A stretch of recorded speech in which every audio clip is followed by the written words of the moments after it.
दोस्तों, मेरा नाम आनंद है और मैं एक गांव का रहने वाला लड़का हूँ। मेरी उम्र अभी 19 साल है और मैं अपने दादा दादी के साथ गांव में रहता था। घर पर मैं और दादा दादी ही रहते थे, बाकी सभी लोग आसपास के शहरों में रहते थे। ये कहानी 6 महीने पहले की है। तब मैं शहर में रहने आया था।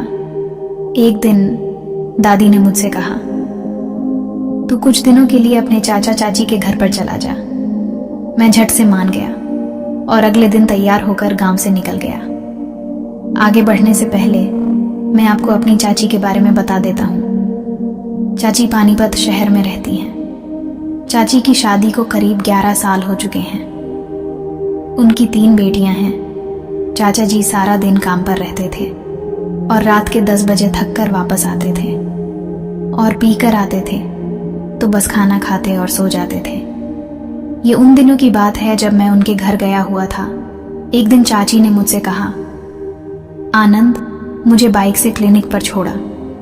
चाची एक महिला डॉक्टर के घर पर नर्स का काम किया करती थी।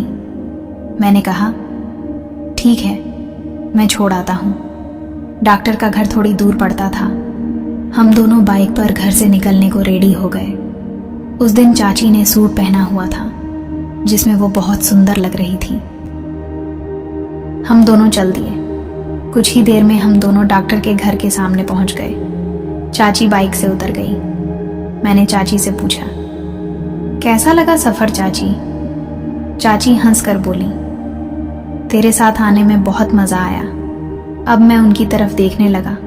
तभी चाची बोली, चल अब मैं चलती हूँ, तू जल्दी से बाइक घर लेकर जा, तेरे चाचा को भी अपने काम पर जाना है। मैंने चाची से हाँ कहा और बाइक मोड़ने लगा। इसी वक्त थोड़ी हिम्मत करके चाची को पीछे से आवाज लगाई। चाची रुक गई और मेरे पास आकर बोली, क्या हुआ, क्यों रोका मुझे? मैंने कहा, चाची आप मुझे बहुत अच्छी लगती हो। मेरी बात पर वो मुस्कुरा दी। मैंने चाची से कहा, चाची आप काम तो हर रोज करती हो, क्यों ना आज थोड़ा मौज मजा किया जाए। मेरी इस बात पर चाची थोड़ी मुस्कुराकर बोली, कैसा मौज? मैं फिल्मी स्टाइल में बोला, थोड़ा घूमेंगे फिरेंगे और क्या। चाची इठलाकर बोली, और अगर तेरे चाचा को पता चल गया तो? मैंने कहा, किसी को कुछ पता नहीं चलेगा, ना मैं कहूँगा और ना आप कहोगी। कुछ देर बाद चाची मान गई। उन्होंने मेरा फ़ोन लिया और डॉक्टर को फ़ोन करके तबीयत खराब का बहाना बनाकर छुट्टी के लिए कह दी।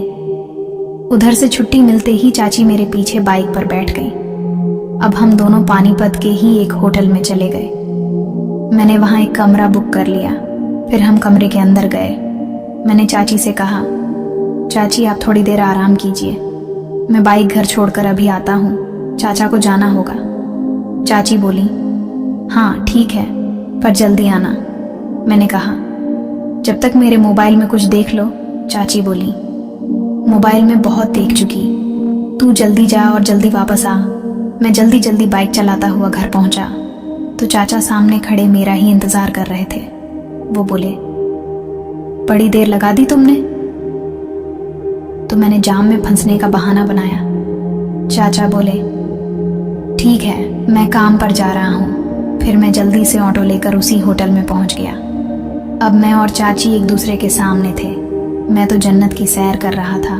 फिर वो सब के बाद हमने खाना मंगवा लिया और हम दोनों ने खाना खाया। खाना खाने के बाद चाची ने कहा, चलो घर चलते हैं। मैंने कहा कि अभी तो 2 ही बजे हैं, आपकी छुट्टी तो 5:30 बजे होती है और 6 बजे आप घर पहुंचती हो। तब चाची हंसकर बोली, तो क्या करना है? मैंने कहा कि अब भी हमारे पास 3-4 घंटे हैं। ऐसा कहकर मैं बेड के किनारे पर आकर बैठ गया और चाची को देखने लगा। तब चाची बोली, तेरी मोबाइल में जो है वो सिर्फ देखने के लिए है या वो सब करना भी जानते हो? अब मैं बोला, चाची आप एक बार हुक्म दो। तब चाची ने हाँ में सर हिलाया और उसके बाद हम दोनों ने लगभग 1 घंटे तक डुबकी लगाई। फिर वो सब के बाद मैंने कहा कि चाची अब आप घर जाइए, मैं थोड़ी देर में अपने आप आ जाऊंगा। चाची ने कहा, ठीक है। फिर चाची कमरे से बाहर चली गई और मैं 1 घंटे तक वहीं होटल में ही लेटा रहा, फिर घर के लिए निकल गया। घर आने के बाद चाची के चेहरे की खुशी देखने लायक थी। चाची ने बताया कि इतनी खुशी उसे 5 साल के बाद मिली है, क्योंकि तेरे चाचा तो अब काम से आने के बाद तुरंत ही सो जाते हैं। तू अब यही रुक जा कुछ दिन, ताकि मैं जी भर के सराबोर हो सकूं। चाची की बात सुनकर मैंने हाँ में सर हिलाया और फिर लगभग 7 दिन तक वहीं रहा